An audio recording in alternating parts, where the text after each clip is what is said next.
आज आम्ही सगळे एका मस्त ठिकाणी निघालोय आणि ही माझी लहानी नेहमीच मस्तीच्या मूडमध्ये असते.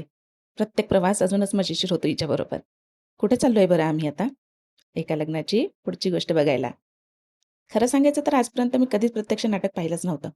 लहानपणापासून सह्याद्री वाहिनीवर आणि मराठी चित्रपटांमध्ये या कलाकारांना पाहिलं होतं. आज प्रत्यक्षात त्यांना पाहायची वेळ आली आणि आम्ही मग पोहोचलो अण्णाभाऊ साठे सभागृह बिबेवाडीमध्ये. आयुष्यातलं पहिलं नाटक. मनात वेगळाच आनंद, उत्साह आणि थोडीशी उत्सुकताही होती. आम्ही पोहोचलो तेव्हा प्रवेश सुरू झाला नव्हता. त्यामुळे सभागृहाबाहेरची लगबग पाहत उभे राहिलो. लहान मुलांपासून ते ज्येष्ठांपर्यंत प्रत्येकजण नाटकाचा आनंद घेण्यासाठी आला होता. ते दृश्यच खूप सुंदर वाटत होतं.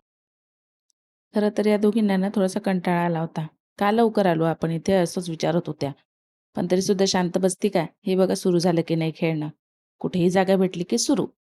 त्याला काही स्टॉपच नसतं. मग सुरू झाला प्रवेश.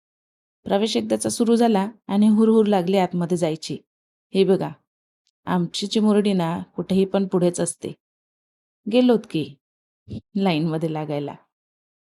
सुरुवातीला आम्ही चुकून दुसऱ्याच बाजूला गेलो. पण नंतर लक्षात आलं, की आपल्या सीट्स मागे नाही, पुढच्या बाजूला आहे. शेवटी आम्ही आमच्या जागेकडे निघायला सुरुवात केली. तिथेही दरवाजा बंदच होता आणि मग काय, आम्ही आतमध्ये सगळेजण आपली आपली जागा शोधत होते. आम्ही पण आमचीच जागा शोधत होतो. शेवटी आम्हाला सुद्धा आमची जागा मिळाली आणि आम्ही सुद्धा आमच्या जागांवर येऊन बसलो. आतलं वातावरण अगदी सिनेमात पाहतो तसंच होतं. हळू-हळू संपूर्ण नाट्यगृह हाऊसफुल भरू लागलं आणि मग नाटक सुरू होण्याआधीची ती प्रसिद्ध घंटा वाजली. तो क्षण अनुभवताना अंगावर अक्षरशः शहारे आले. इतक्यात कविता लाड स्टेजवर आल्या आणि प्रेक्षकांशी थेट संवाद साधू लागल्या. जणू काही एका क्षणासाठी वेळच थांबला होता. आणि मग सुरू होतं खरं-खुरं नाटक. रंगमंचावरचा तो देखावा, असं वाटत होतं जणू काही आपण त्या घरातच आहोत. त्यांचा अभिनय इतकं जिवंत वाटत होतं आणि मग तो क्षण आला, ज्याची सगळे आतुरतेने वाट पाहत होते. स्टेजवर दमदार एंट्री झाली आपल्या लाडक्या प्रशांत दामले यांची. क्षणार्धात संपूर्ण सभागृह टाळ्यांच्या कडकडाटाने दुमदुमून गेलं. त्यांचा अभिनय, अप्रतिम कॉमेडी, जबरदस्त एक्सप्रेशन, नृत्य आणि गाणं हे सगळं प्रत्यक्षात अनुभवताना एक वेगळीच मजा येत होती. प्रत्येक प्रसंगाला प्रेक्षक मनापासून दाद देत होते.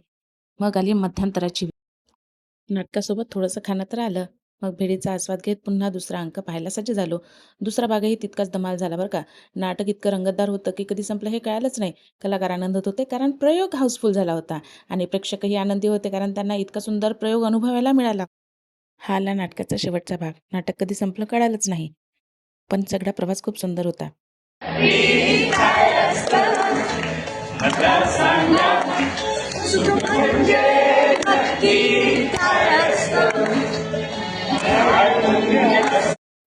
लोकसुद्धा एवढे मोठी गर्दी करून फक्त प्रशांत दामले आणि कविता लाड यांना भेटण्यासाठीच तयार होते.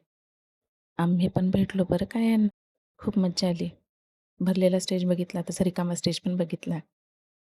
Thank you for watching. Like, subscribe my channel.